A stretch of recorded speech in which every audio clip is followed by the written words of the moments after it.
Okay, welcome to Monday. We'll start right off with, looks like we're looking at risk management today. Kathy Funk Baxter, Finance Director. The financials for risk management were virtually unchanged from last month, so I didn't prepare those for Okay. y'all today. Save some time. Scott Kaling, Risk Analyst. Good morning. I want to start off, excuse me. We took his breath away. Yeah. Wanted to start off in our presentation, just a few things that risk management is trying to do to change a little bit of the culture in the county for the better. One is the new hire orientation. We've gotten some really great feedback from HR, and we actually think it's going well. We made a couple of improvements with the new hire orientation, and we're continuing to do that. In fact, after this meeting, we'll have another one um, to meet more new hires. So another item that we have been doing is risk management's newsletter that we send out periodically. And we try to keep a pulse on safety and wellness for our employees. And then just overall engaging with other departments like we've been continuing doing, and just collaborating and figuring out ways on how to improve processes and other safety aspects.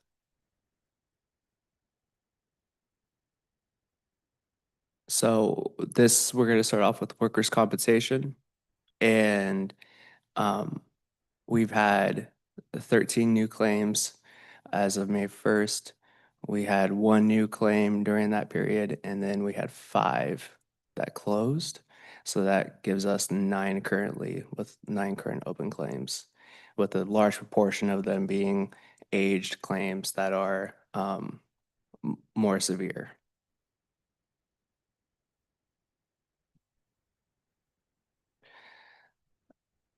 Um, this so to try to keep things comparable, this graph kind of shows a lot of information. So I'm going to go through this and try to explain this as best as I can. So the orange bars is the total amount paid to May 31st for each year, going back to 2020. So like 2025, we have um, total amount paid is 125,000. And then that blue bar is what we paid in May.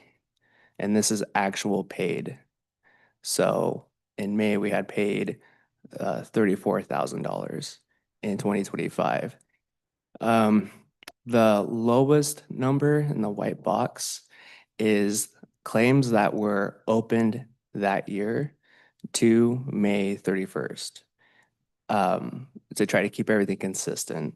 So 2025, right now we have 9 claims, and then 2024 we had 11, and so on and so forth.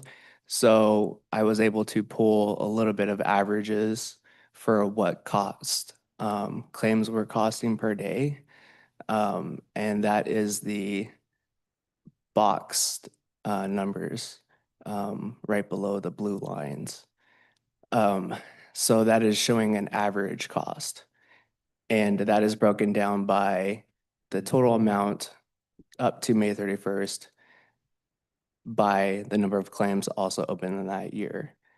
And then the very, I already talked about the top bar.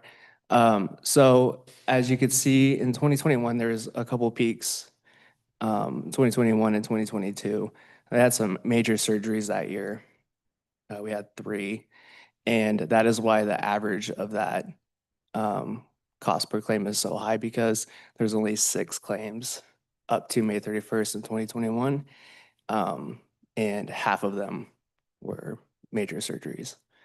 2022, same story, different claims, but different injuries with substantial loss.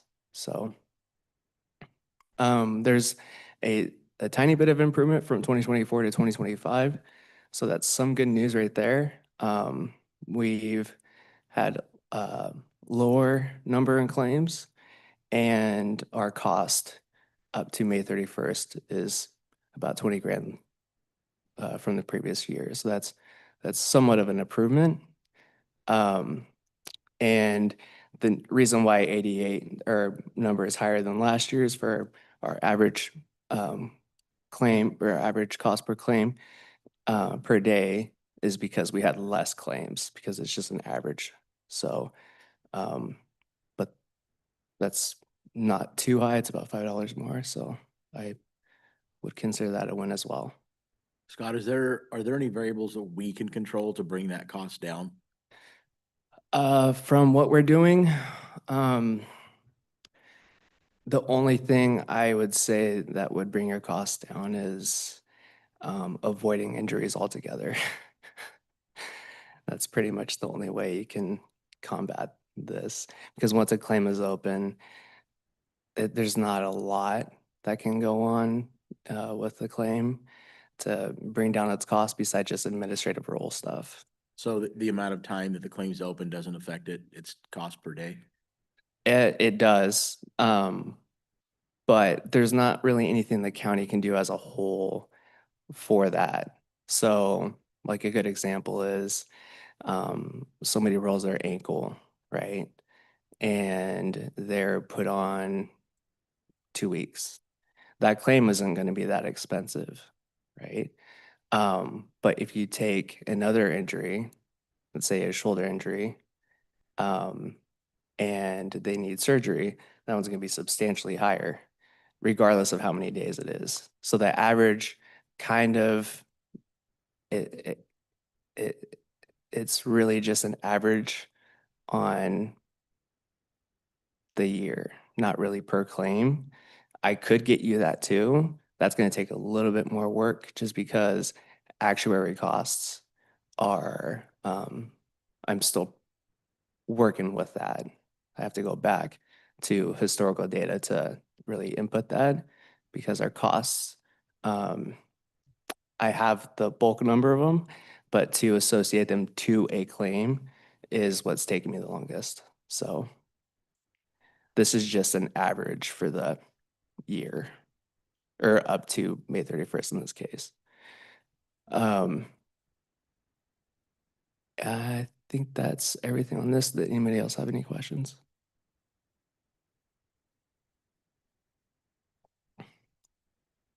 So this one, just to, so I pulled data back from 2015. I just wanted to see what gains we had made in trying to close claims as fast as we can, or as efficient as we can.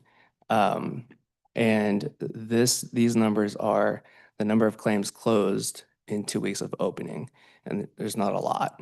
We've made some substantial gains this year, actually this last April, to close a lot of these claims out that we're getting in. And again, it's just administrative role. So trying to close the gap on getting these claims that can be closed in 2 weeks. I would like to do a cost analysis breakdown on that to see what type of money we're saving, how early we're closing these claims out. But then again, it also comes back to severity, because sometimes severity will outweigh no matter what. So it's just giving you sort of a picture of what type of, or what improvements we are trying to make on claims administration. Scott, is workers' comp where we have the third party we work with? Yes, yes. Yeah. Okay. Yep. And she has essentially gained us as her sole account. So they had moved some people around. So she's practically just working with us right now. So it's a good thing. I broke this down by department. um, uh, from the number of claims that we had from 2025 this year and compared to last year. We made some gains in some departments. Um, roads administration had stayed consistent from this year and last year, but the jail had 3 injuries in the first quarter compared to 0 injuries for the whole entire year of 2024. So that one's probably my fault because I acknowledged it. And so when you acknowledge something like that, of course it happens, right? So Sheriff's Department also had 1 more injury than last year, but all the other departments that had fallen off from last year, I believe that's a really good sign because the other departments, like clerks and maybe coroner's office, where it's less of a risk class in jobs, um, it makes more sense just data and analytically that you would have your higher risk class injuries happen. So that is, I think, a good sign that we're moving in the right direction. Less departments having less injuries. Also, the amount of departments having injuries as well. Just as a sideline question, Scott, does, with, with workers' comp, somebody gets injured, does their negligence play a role in that? That's a really good question. It depends during the investigation. If it's negligence involving other individuals, no, it typically doesn't. We will cover, if they get injured, we will cover it.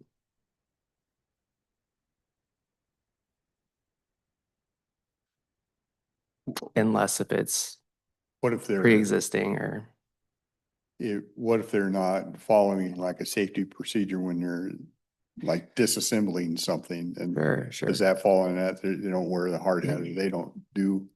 Yeah. So that is where safety and training come in. Holding them accountable is really the county's responsibility. Workers' comp doesn't care if they did it right or wrong. The state, LNI, doesn't care. So it would be on the county. So let's say somebody, in your example, somebody was under a car trying to fix something and they hit their head, right? If there were training, and this just as an example, if there was training on how to get out from underneath the car and they didn't follow it, and they've been talked to about it before, then some sort of action would take place within the county. But regardless, it would still be covered by LNI. So yeah, that's my question. So there's nothing we can really do to mitigate it. Once the claim's opened, they're gonna pay it and go through with it. Yes, unless if there's something substantial in the claim, falsified comments or a falsified claim. But I would say 9 times out of 10, we're gonna own up to it. We're gonna pay it.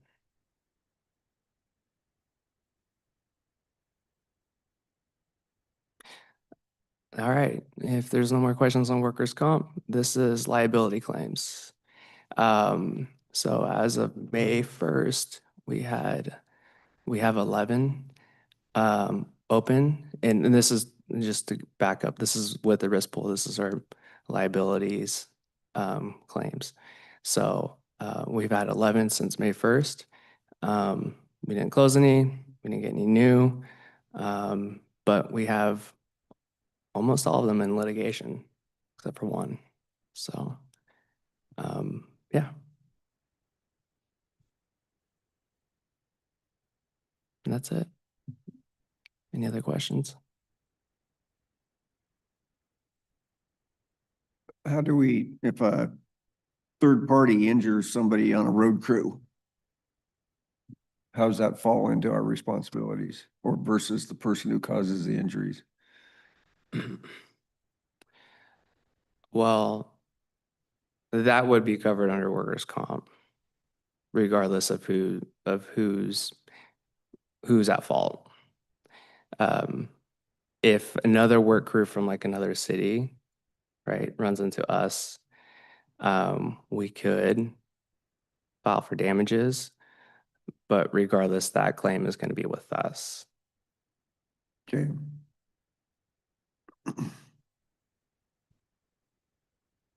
Are there cases where we go after third-party insurance companies in situations like that? Possibly. It depends on what it is. It would have to be pretty serious. It would have to be negligent for us to do that. Be like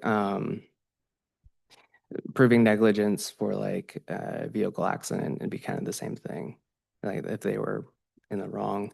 But I don't know how that would actually work in the realm of insurance, because Title 51 kind of covers everything. So as far as workers' comp goes, unless if it was something that we could prove that it was negligence or it was it was something that was premeditated or something like that, it would be kind of hard to prove. But I mean, it's possible, I guess.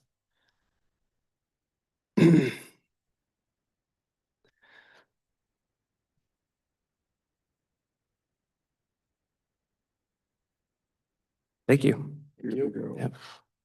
Thank you.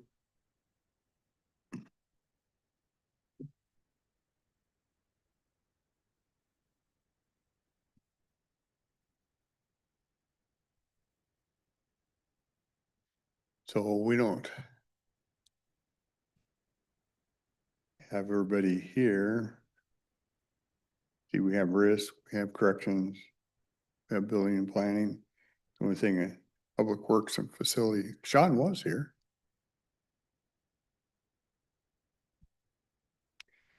How about the people that are here? We can at least go over their items and so they can get on with their day if they want to.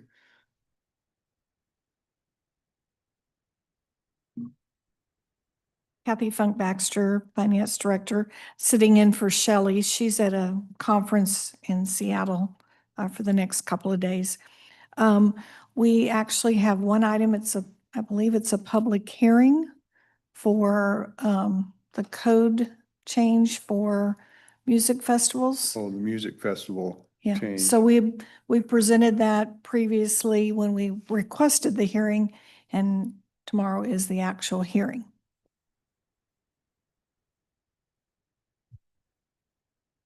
Okay.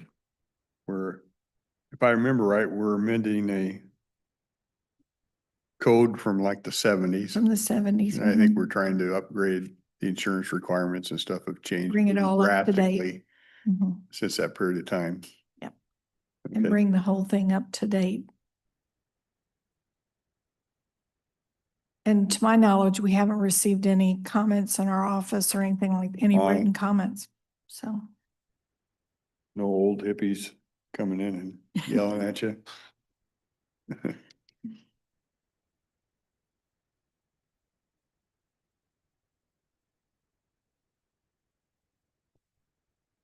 Okay.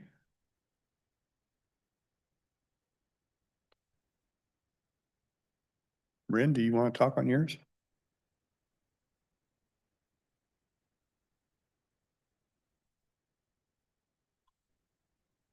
Good morning, Marin Fox, Director of Corrections. We have the request for proposals for our medical contract at the jail. That's what's on the agenda for us tomorrow, the request for bids. As you know, NAFCARE, our current medical company, has indicated they would like to withdraw from essentially the state of Washington or with a very significant price increase. They may still bid on it, but we'll see. And what's their end date? Is it September? Am I September remembering 30. that right? Yeah. Yep. What's the landscape look like for getting any bids? I think there's at least two companies that are in the mix. I've spoken with a few, went to the WASPIC conference week before last, and there's a company that is there are two companies that are starting to get into business in the state of Washington. So I'm cautiously optimistic, at least about getting bids. I do anticipate they will not be lower than what we have now, for sure. Yeah, these bids, kind of frighten me, what you're gonna see. Yes, I agree. All right. Any other questions? All right, thank you. Thank you. Mr. Mike, can you take this one?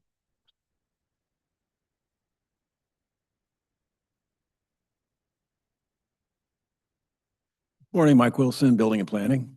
I have one item on the agenda tomorrow. It's an interlocal agreement with City of Longview, similar to what we've done with City of Kelso.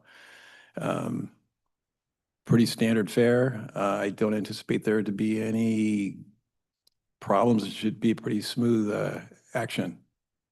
This is like to handle their overflow or when they're on vacation and stuff Yeah. like that, same as we do for Kelso.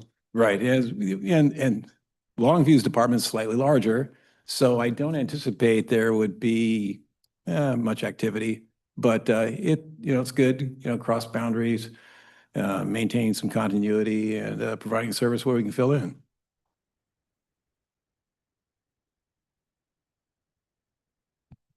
Have we had a contract with Longview before? Or are we just No. renewing one? No, so this is new.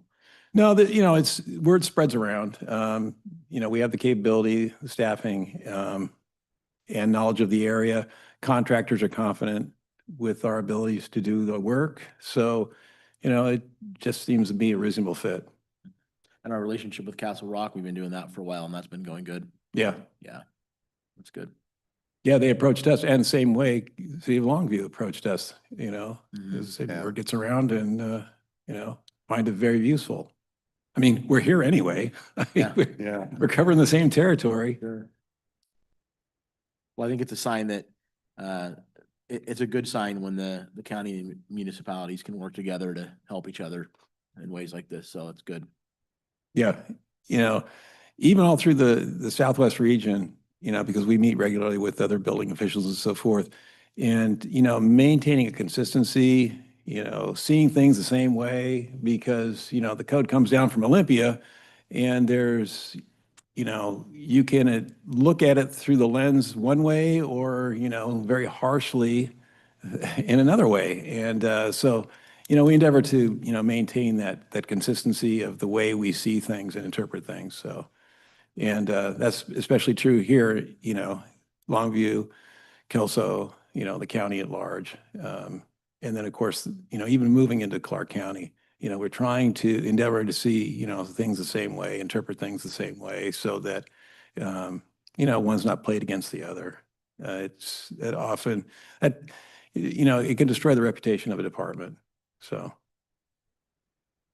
Do you have any idea or indication how much activity this is going to generate for us? Pardon me? Do you have any feel for how much activity this will generate for us from the city? I don't expect that will be a lot. Like I said, they have a couple of people. So the likeliness of both being out simultaneously is pretty remote, but it can happen. And they can also be overwhelmed where one person can't handle it. And that's, it's just a wise move on their part to, seek, alternatives in such cases. So. Okay. So currently we do a lot more than this for Castle Rock. Right. It's a bigger scope and then we do Kelso and we do Longview. Right. Okay. Yeah. Kelso Longview will just simply be coverage for vacations and time Right. off, whatever the case is. Whereas as City of Castle Rock, we are handling the functions of their building official in limited capacity. Plus, didn't we take on some flood management work? Am I Yes. close on that? Yeah. Yeah, it was, the agreement was augmented to include that as well.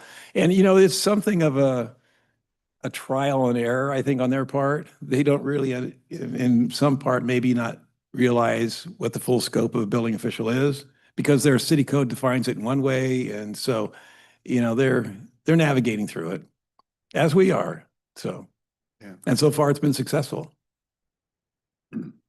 Perfect. Any Okay. other questions? Thank you, Mike. All right, thanks. Thank you.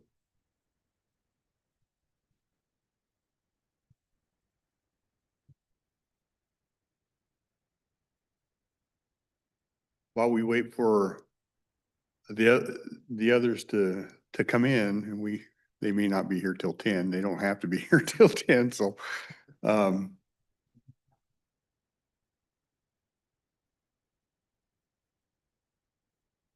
okay.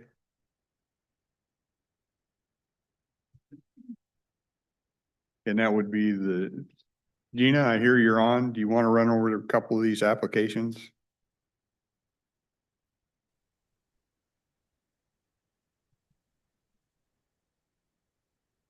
Morning, Gina James, Health and Human Services. Sure. I don't know a lot about what applications have come in.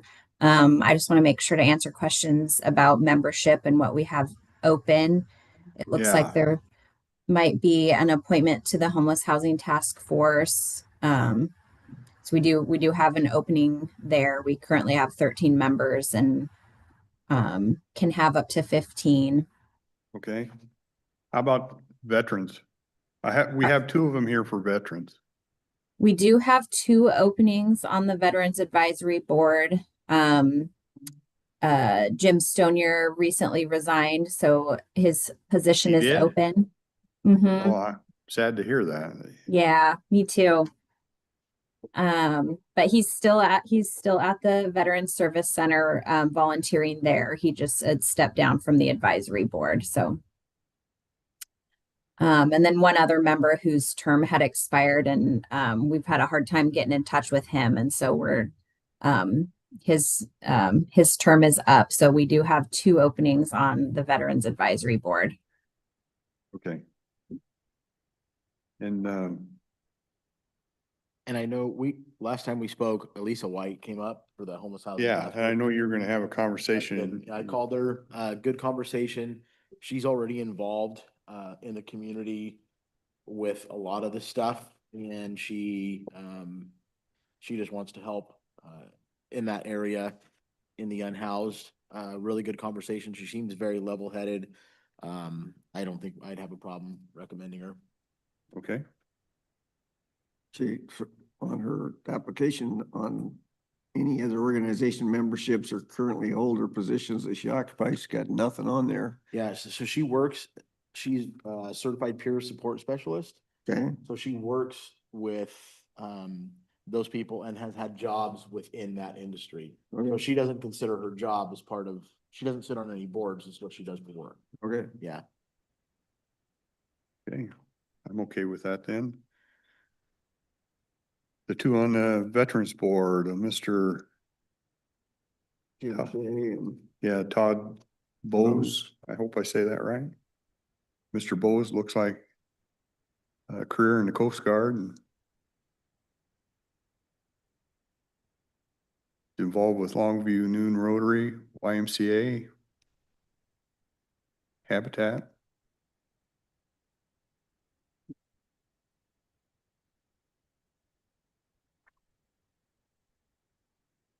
On paper, Yeah, they both seem pretty reasonable Mhm. to me.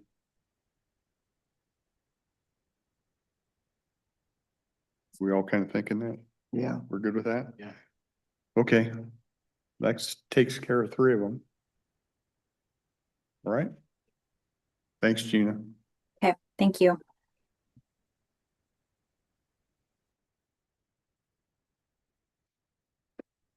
and isn't there a 4th one there? Board of Equalization, that's really run by our office. And this is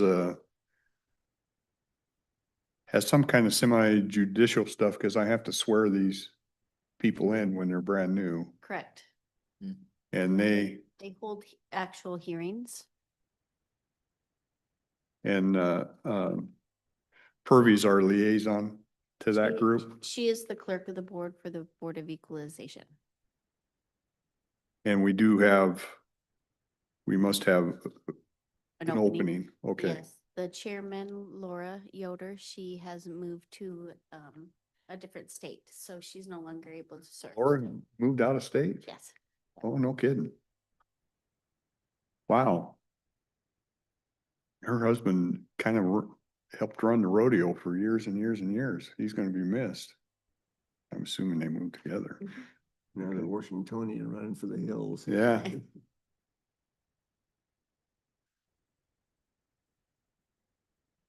Well, once again, on paper, I don't see anything that gives me concern. I don't know, you guys, I personally know Cameron. Do ya? He's very educated. He graduated from law school, is a business owner in our area, owns several properties throughout Cowlitz County, in Castle Rock, Kalama, Longview, Woodland. So I think he would bring a perspective from a business owner standpoint. okay. And a landowner and the guy's smart. I mean, he is very smart. Satisfies me. I'm gonna miss Laura. She did a good job on that, but I think we're good with that. So that takes care of those. Give you a brief update on a couple things I chatted about back in Washington DC that I think are worthy. The number one item was meeting with Steve Kopecky, who he's not. You have a regional manager for Army Corps down in Portland, Regina, however she says it, Regina, I think is how he kept saying it. And then he's above her. He runs not the whole United States, but he runs a section that's out in here. Yeah. Okay. And one of the questions that we had heard is that that had been communicated that we had lost funding for the SRS, the raise on the silt retention system up in Tootle. And he came back, he said, no, we got full funding for that. They got full funding for a 10-foot raise. It's available for 2 more raises. They can do this one, and then there's one more, and they got full funding for a 10-foot raise. So that will be done. It's only, and it's needed because it's only retaining like 16% now. It's very inefficient. And the hope, the last time I talked to Regina, was that when the raise was done, it would pull back so much silt that the rivers have a natural flushing action that's just being overwhelmed right now, and they're hoping that retaining more like it should will help the rivers expel some of that. Remains to be seen. Expelled to where? To the Columbia? Yeah. Yeah. Over time, it'll, well, they'll dredge the Columbia because it's a maritime freeway. So if we can get it down to Columbia, if we get bulldozer and push it to Columbia, they'll get rid of it. I didn't realize, but Port of Longview is responsible for dredging. The bulk of that they have to do right in front of the port, which is where most of that settles, right? Settled there right in front of those first 2 berths. Yeah, So the port has to pay to keep that dredged. keep that. So that's not even the Army Corps of Engineering Yeah. taking care of that. So that was the good news with the Corps. The bad news is we don't know because they haven't seen the budget. We've had an allocation in the budgets to monitor. And we don't know if it's going to be in there this year and they've actually extended the monitor. They want to put more sensors in a couple of different places and watch where the silt is going. But CFM, our lobby firm, has put in a placeholder for an ask for that if it doesn't show up in the budget. So we're hoping that comes through. I did talk to him a little bit about, my observations and talking with neighbors about the old landfill in Castle Rock being unearthed and different things.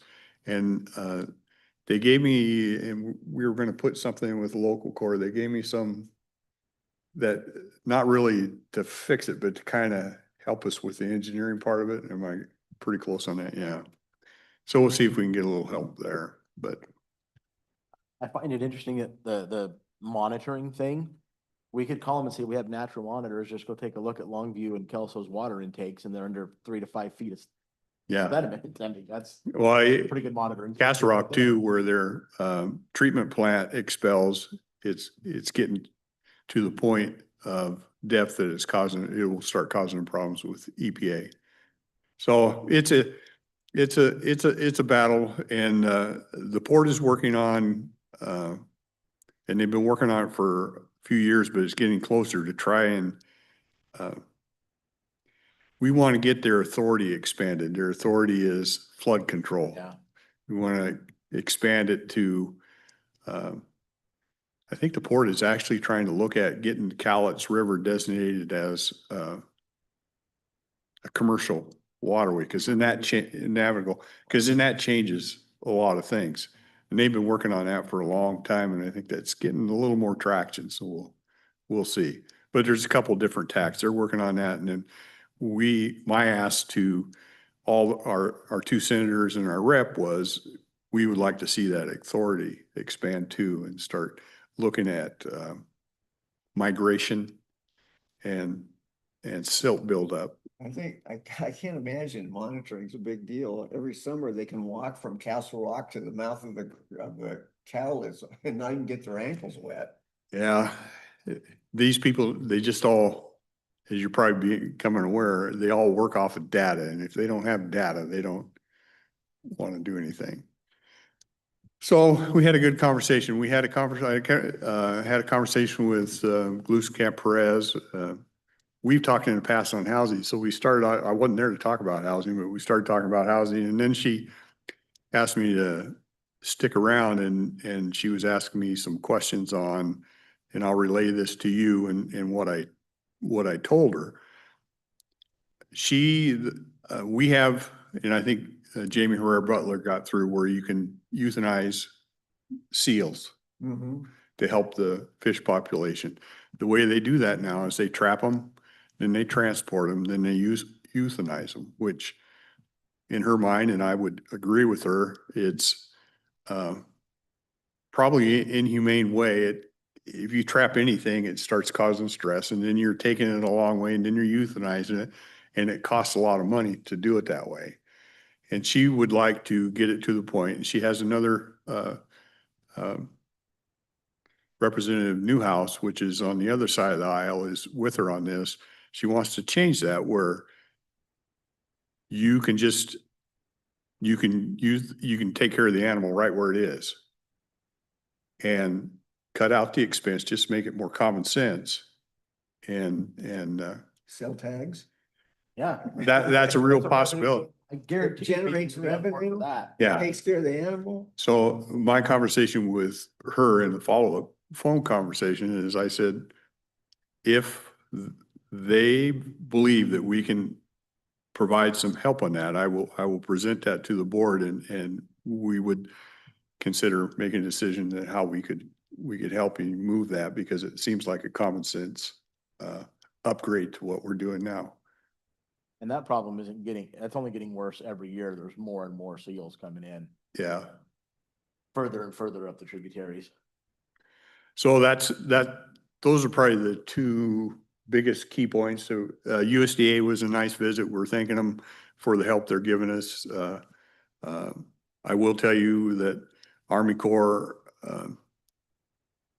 said we're losing 10% of our staff through this voluntary thing, and they're worried about that because they're not being replaced. USDA is losing 30% through this, and they're worried about that. But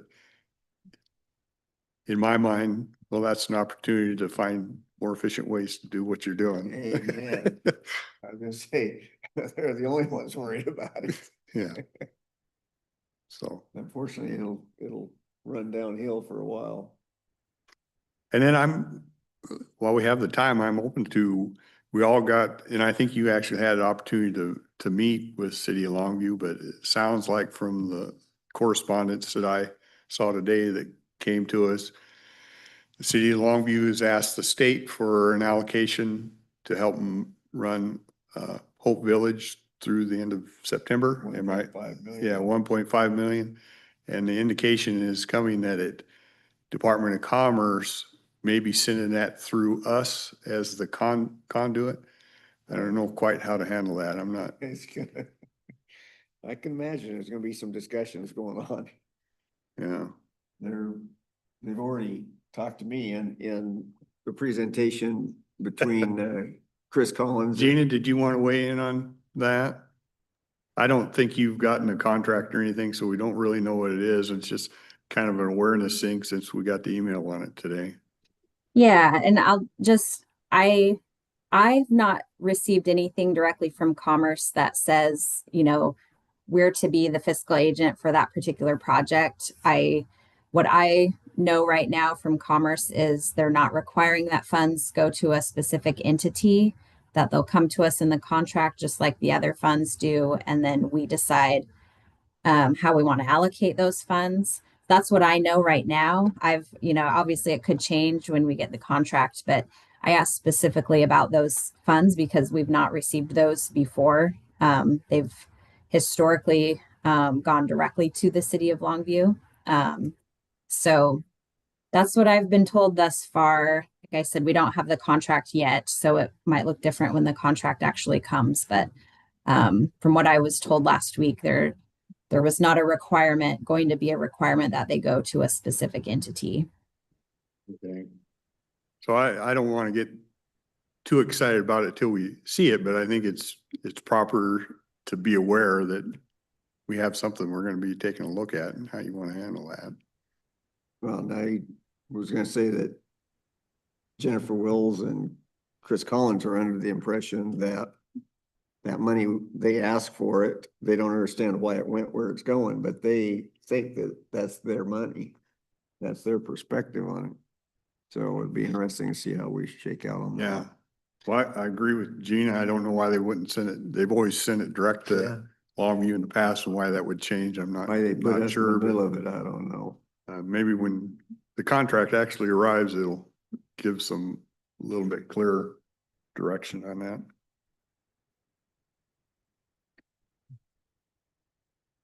What else? Anything else you can think of from back that we talked about? Just the tubes. Overlay. Oh, yeah, the tunnel. Yeah. That's and I see you, Forest Service wants to come in, and that'd be a good topic for them to bring up on. What do they call that? It's the tunnel where it drains directly to Silver Lake, and it kind of protects the old. The earth dam, or basically the Yeah. desert dam. That Yeah. is built in there. They're. Yeah, it kind of protects that, and they, of course, they had that bridge washout, and they've been trying to decide how to best do this, this tunnel. And they did, and I know they finally did core samples, and the core samples didn't come back very positive because ash is not a good foundation. So Forest Service has, from my knowledge, 3 or 4 different options that they'll be presenting. We did talk to Army Corps about it a little bit, but the thing is, Forest Service they own it and they have responsibility for it, but the Corps, everything that you do up there, eventually the Corps at some point in time has to sign off on it. When you ask the Corps, well, why don't you take it over? They don't want anything to do with this. Of course. So Forest Service will be coming out with a suggestion. It's a lot of money. It's big ticket item, and I don't know how they'll ever get it funded, But but the core samples are on the sediment dam. yeah, I don't know exactly every place they took them, but it was up in that area to kind of give an idea of what kind of structure they could build. To try and support that dam. Yeah. All right, okay. And the core samples, Is that- it's not the SRS, it's up higher than that. Yeah. Right. If Yeah. that thing washes out, what kind of trouble are we in here? Then what I heard from back then in our conversation, if that washes out, you got they said like a Mount St. Helens coming down that river again. Yeah. Yeah, we discussed this last week in the emergency management meeting. And that was the main concern, was that dam was gonna hold up. and Yeah. what they're doing to try and support it. I didn't realize it was a naturally occurring dam. I didn't know that until we went to this meeting. Yeah. I was at this meeting, and there are people that are really working behind the scenes to try and make sure that that thing is supported and do what we can to make sure that it holds up. Yeah. So we'll see where that all bleeds out, but it's, But to answer your question, Commissioner Farrell, I was told that if that went down, Longview would be under 14 feet of water. Yeah, I believe that. And so it's a big deal. Yeah. and I can still remember all the news crap and everything from 40 some years ago now, 45 years ago. Yeah. That dam, the reason they drilled that tunnel to try and keep that down, because if it ever goes over the top, it's just gonna wash it out. Right. But that dam was, a predominant chunk of it was glacier ice and stuff that got packed in there. Well, ultimately, that's gonna melt and find its way out of there. Yeah. And here we are 40 years later, I can't believe it Yes, hasn't it's done it still- yet. And we still haven't figured out a solution for it in 45 years. That government at its best. And I think 45 years ago, after everything started to settle down, before they dredged the Cowlitz that one time, there was a lot of discussion when Mount St. Helens erupted and all the crap was coming down, and before they made a decision to come in, that there was debate about just sacrificing Longview, Kelso, Castle Rock, everything downstream, just letting it go, rather than trying to save it, tell everybody to pack up and move someplace else. I'm just gonna sit up on my 500 feet and watch it, I guess. I won't be able to get out, but. And the argument, I guess the winning factor was the fact that we got so much industry here. Yeah. Is what convinced them that they had to come in and dredge the river. Hmm. I'm going, well, industry's been shrinking I in know this it. county. So what's their urgency? If they're basing it on numbers, what's their urgency to save us now? Yeah. Well, I'm glad the Forest Service asked to come in. We've been having them fairly regularly, so it'd be a good topic of conversation. On a positive note, on Friday, Commissioner Rader and I were at the new building dedication over LCC. I think that's gonna be, my impression, I thought it was gonna be a great addition. Oh, yeah. It's gonna house existing programs in one building. They'll destroy an existing building because there was a parking concern. Well, that'll become, they'll just moving the parking. They're moving the buildings. Let's put it I that think way. it's the building where the automotive is that they're gonna Yeah. get rid of and use that whole park. So, and this has been a pretty good program. They got kids, according to their numbers, some good graduation rates and them coming out of that program and getting jobs right away. So Yeah, I it was- left feeling that was a pretty good project that Too. they're doing. it was manufacturing, robotics. Welding. Yeah. Yeah. And I was talking with Councilman Karnofsky, and he was telling me that they're actually working on a program with Perry Tech to where the kids that are attending LCC can take some of the prerequisites and stuff to get into the Perry Tech program and have a collaboration with them. I would love that. They do real well. Yeah. I know there was work at one point in time, and I don't know where it is, to actually bring a satellite of Perry Tech over into the Kalama area, actually. Yeah. Which I also think would be awesome. Absolutely. Amen. Yeah.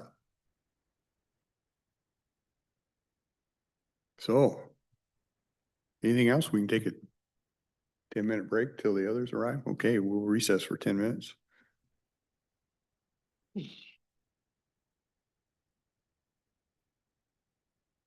What's the Civil Service Commission for Sheriff's Department? The guy that applied for that.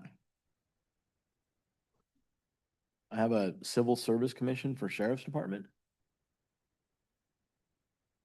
Yeah, we're not ready for that one yet. Oh,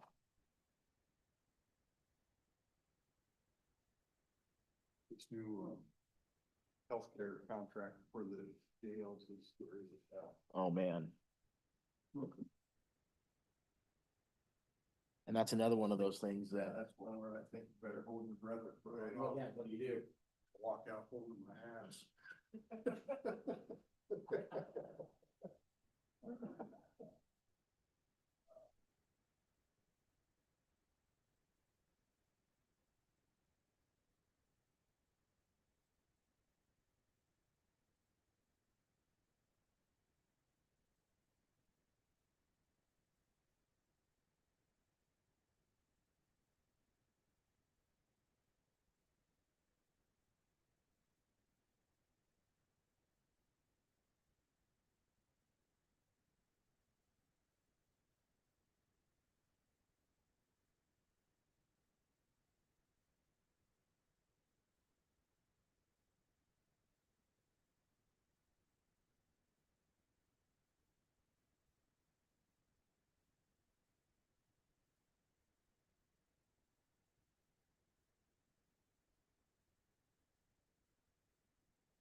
Carolyn sent me her letter showing the fee increases on a lot of things. I saw that, read that. Disgusting.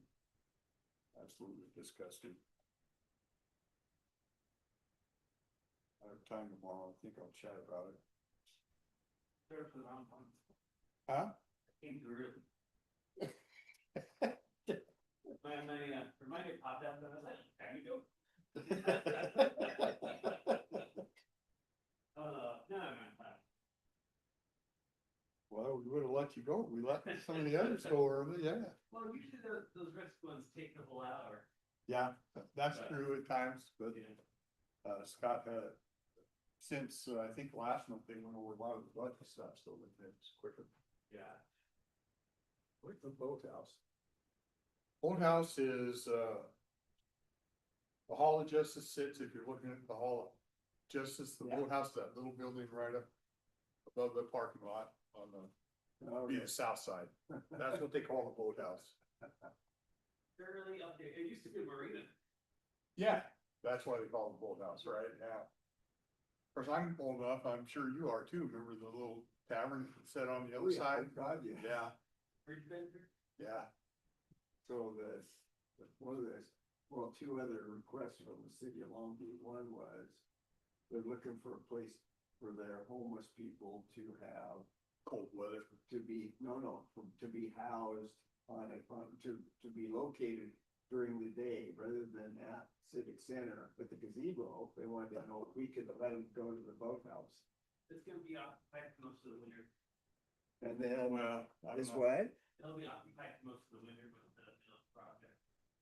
That's one of our hotel spaces. Okay, and then the other request was, they wanted to know if we had some place that we could open up for a warming center. And so that they didn't have to use McClellan Arts Center again, because they have other events that, they canceled them last year. They use it as a warming center. They want to be able to open that up for their events again. I don't know.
They did. No, it's fine. Gave us a chance to talk about you.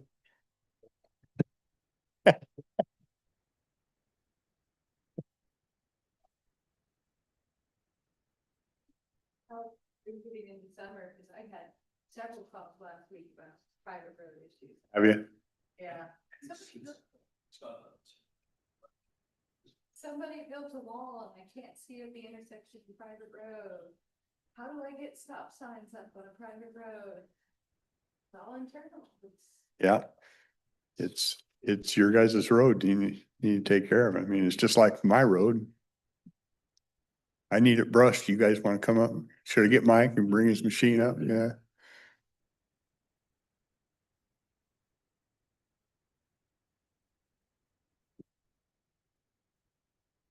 Tell you how that plays out. Yeah. All the time I was a PUD commissioner, everybody always accused me, oh, you're getting free electricity. Yeah, it only cost me so much a month.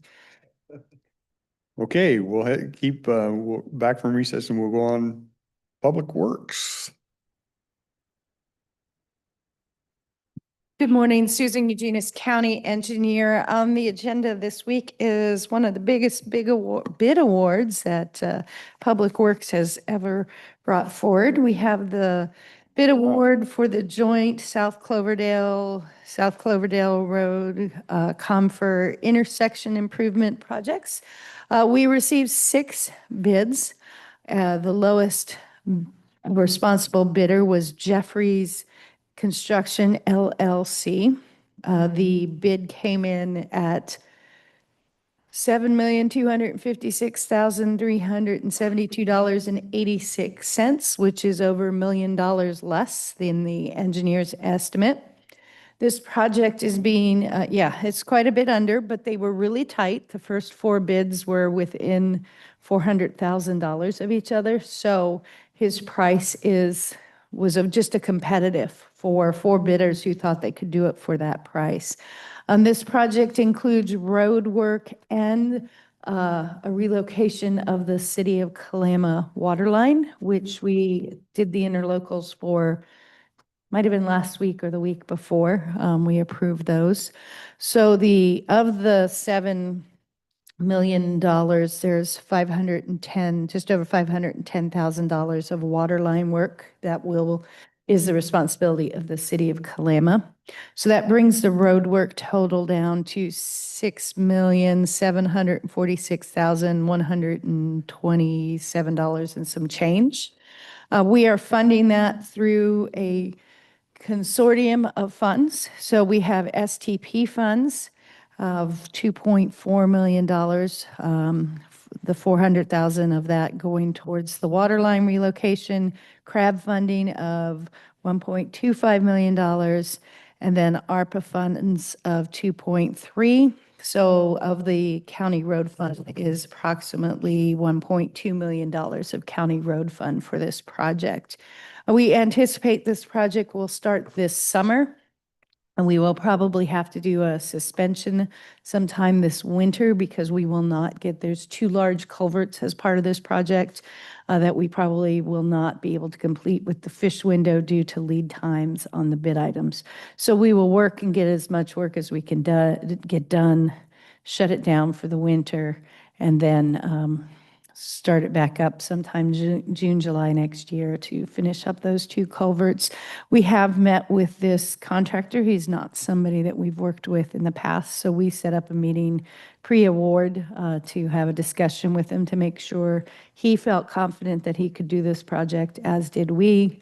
Because there's STP funding that is through WashDOT, we have to get their concurrence for the award, which we have done also, which is why the lead time between May 12th and June 3rd award. So we just had to go through and make sure we felt confident that this would be a successful project.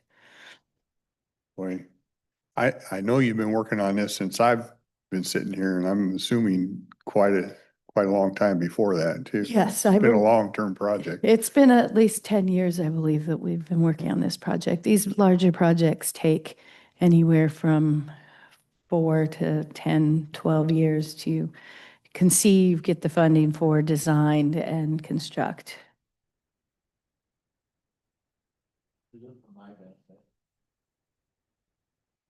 For my benefit, what are the net benefits of this project?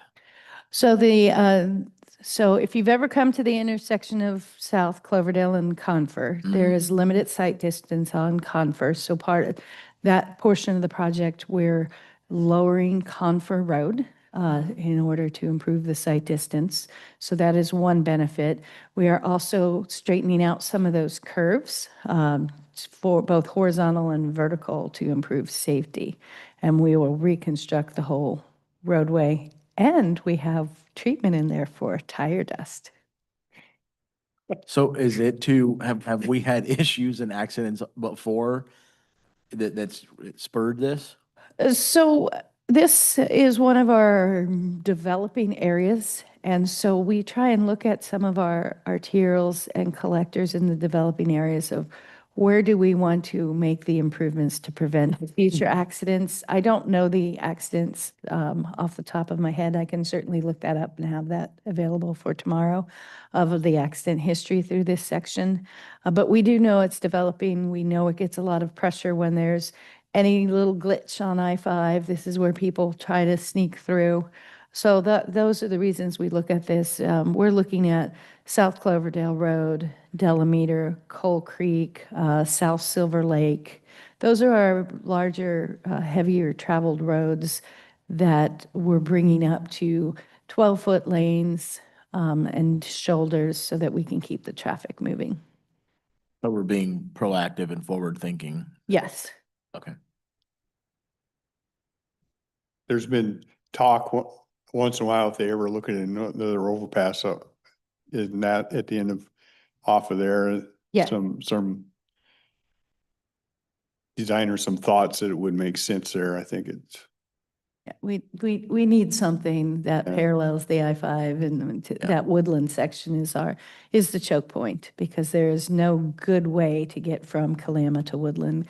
Green Mountain is not viable for anything besides passenger cars, and you start shoving even a bunch of passenger cars up there and Yeah. it's not efficient. And, It's just as big of a gridlock as I-5 is, yes, if not worse, because there's people who can't get out of their driveways. yes. Yeah. wow, quite a project. It's going to be quite a project. We're looking forward to another big project and hopefully seeing some good results out of it. It'll benefit the fire district that sits right there, and our shop is along the route also. Yeah.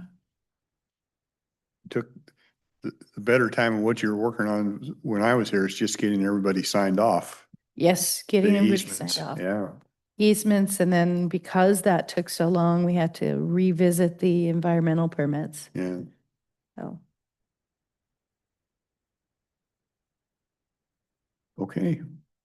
all right, thank you. Thank you.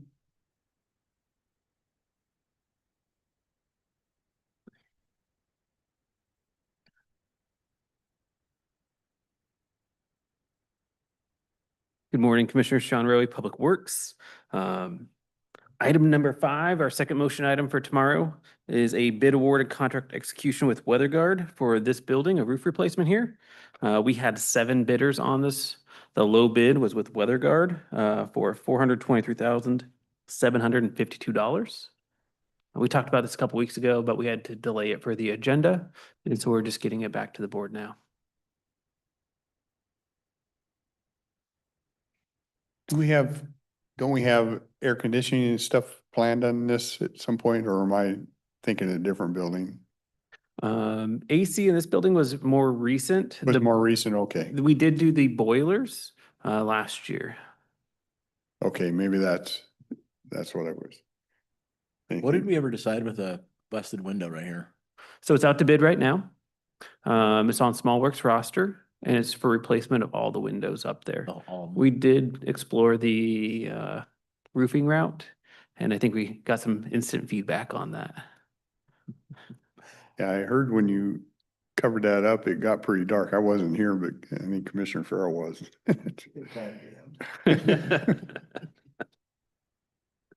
So we'll bring that back to the board when we get a bid on that and Just, go from there. The only alternative I could see would be hang a great big chandelier in there. Something that gave off light. Otherwise, it's gonna get really dreary in that section of the building. Nice big spotlight. But just a quick and easy one. If any other questions on the roof? Thank you. Thank you.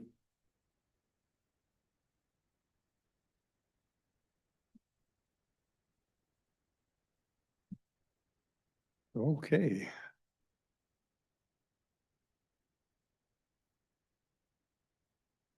So we, on the 11 o'clock, we've taken care of all the volunteer boards.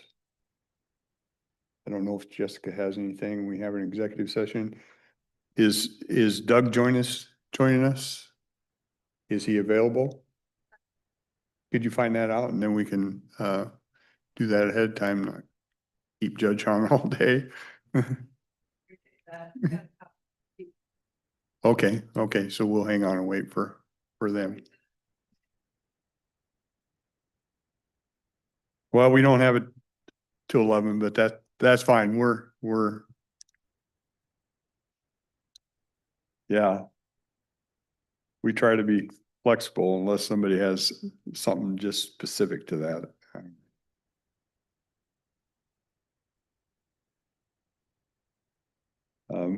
While we're waiting on that, I had Carolyn send me the letter she has going out because of the fee changes that will be happening from this latest legislature. I'm going to try and touch on that tomorrow if I have some time, because boy, these are obscene. Yeah.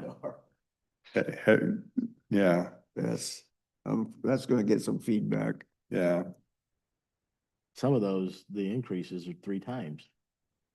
Well, recording fees, Mary's license, $72 to $172. assignments and substitutions going from 18 to 301. Yeah. Insane. So she's trying to get the word out and I don't blame her. So her people don't get yelled at for carrying out the state's work. Yeah. And so if there's a few minutes tomorrow, I thought I might touch on that just to try and help out if we can. Jessica's gonna come over and do her request, but then she also has an executive session. Okay, so we working on getting Doug on?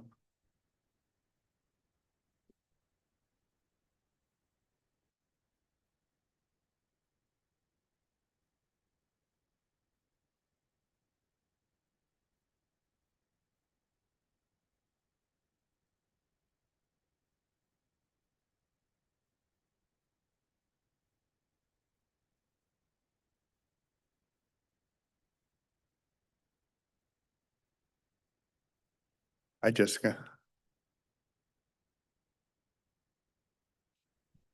You got a couple requests? I just have one request this morning, Jessica Warren, Human Resources. I do have 2 actually. Request to fill an Engineer Tech 3 construction inspector with Public Works. The employee's retiring at the end of June, so this would Retiring also, at the end of June? yeah, after 34 years. Wow. Oh, So this would also include a domino request because it could be filled internally.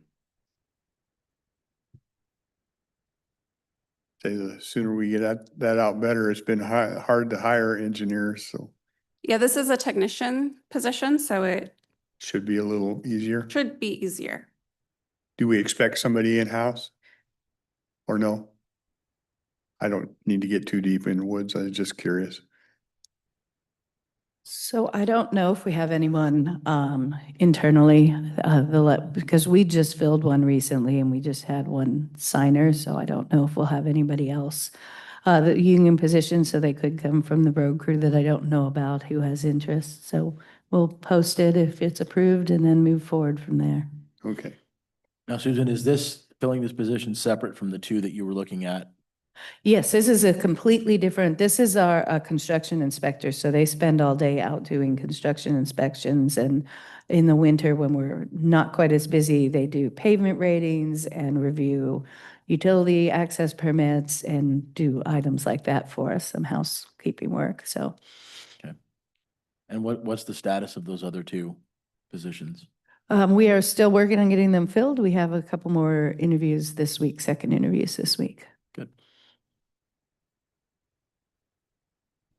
Okay. I'm good on filling this one. Yeah, Okay. Okay. And then the next is a request from Office of Public Defense. They're requesting to start a public defense attorney in one of their open positions at step 6. Based off of their qualifications and experience Their that they bring. experience, they're coming from this one yeah, Yeah, they're coming from out of state Out and of have state. significant amount of experience. okay. And then I do have an executive session request, but it's also with Marin, so can probably do it after Okay, the other executive session. okay, And that's for collective bargaining. okay, perfect. Thank you.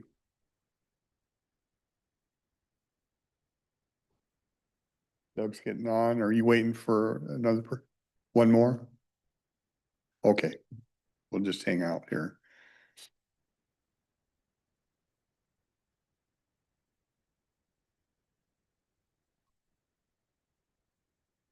Thanks.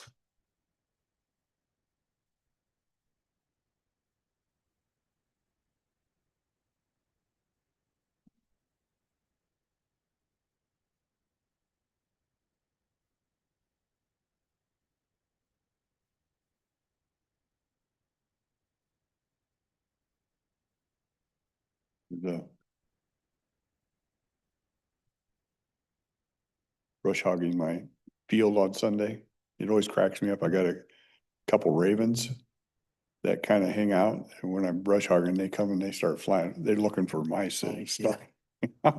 Start running.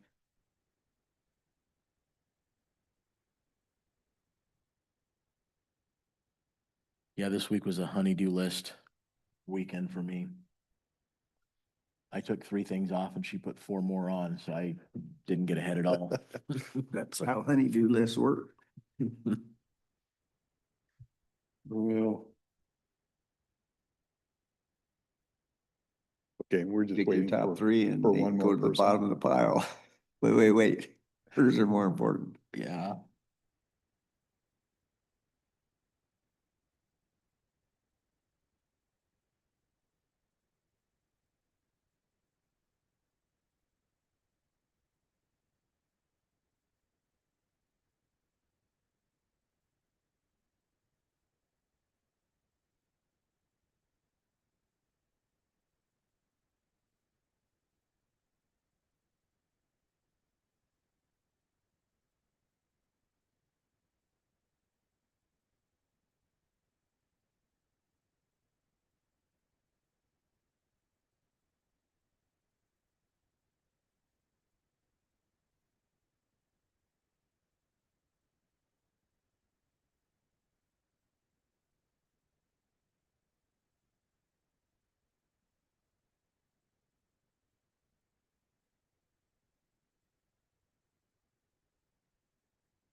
This is actually kind of nice. I don't get silence at home. I don't know what to do with myself right now. Do my best not to disturb you.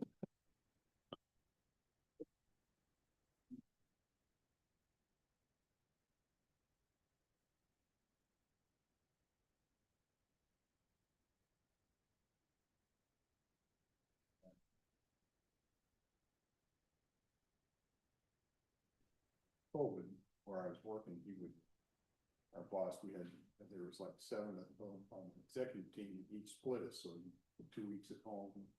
And 2 weeks in and then switch. Those 2 weeks about drove me crazy. I told him I can't do this. I'm starting to talk through his ears. I know it only took me a few weeks. I had cabin fever. I know, I said, I'm a baby boomer. I gotta get back in that office. You're driving me crazy. So, You work for a living. yeah. So we got who we need now? Okay, so we're gonna go into executive session on security. Any idea on, anybody want to give a time frame? About we start with 20 minutes and go from there? Okay.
The board is extending the executive session an additional 20 minutes until 11:02.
The board is extending the executive session an additional 5 minutes until 11:07.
Been back to Wyoming lately? Chief? Yep, just got back Saturday. Oh, you just got back Saturday? Oh, good for you. Yep. So Wyoming's still there, Oh, yeah. It ain't going anywhere. Well, thank you. Thank you. Thank you. Great question. Okay, back from executive session, no decisions rendered. I know, Jessica had one. Okay.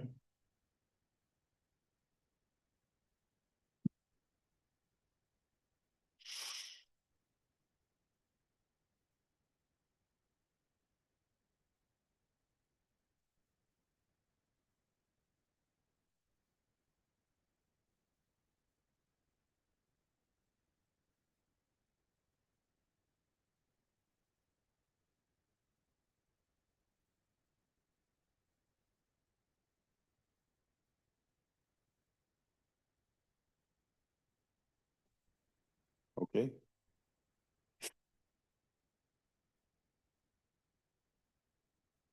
There's nothing else we'd rather be doing on a day like today, huh?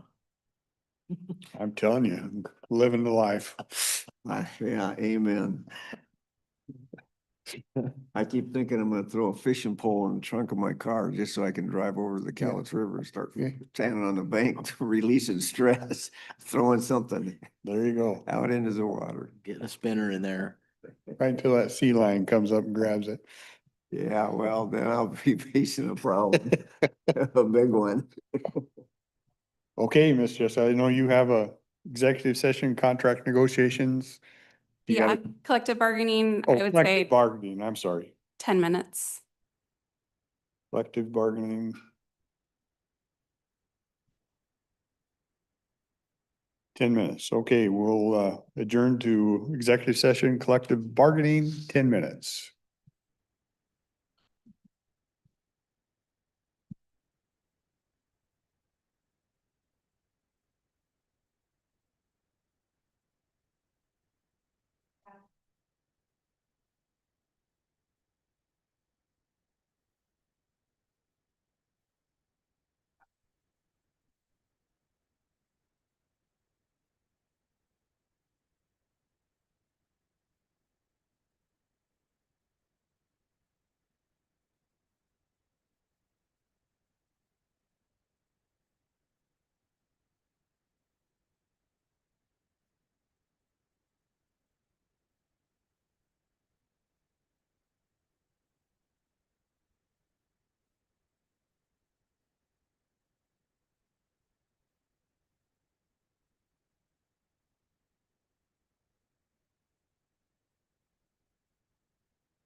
Come back in. Forgot to note something.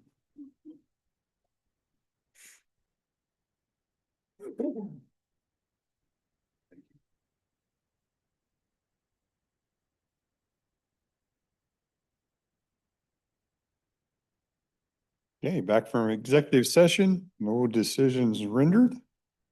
Unless we have anything else, I think we're at the end. Think we're good, okay. We will adjourn till tomorrow morning.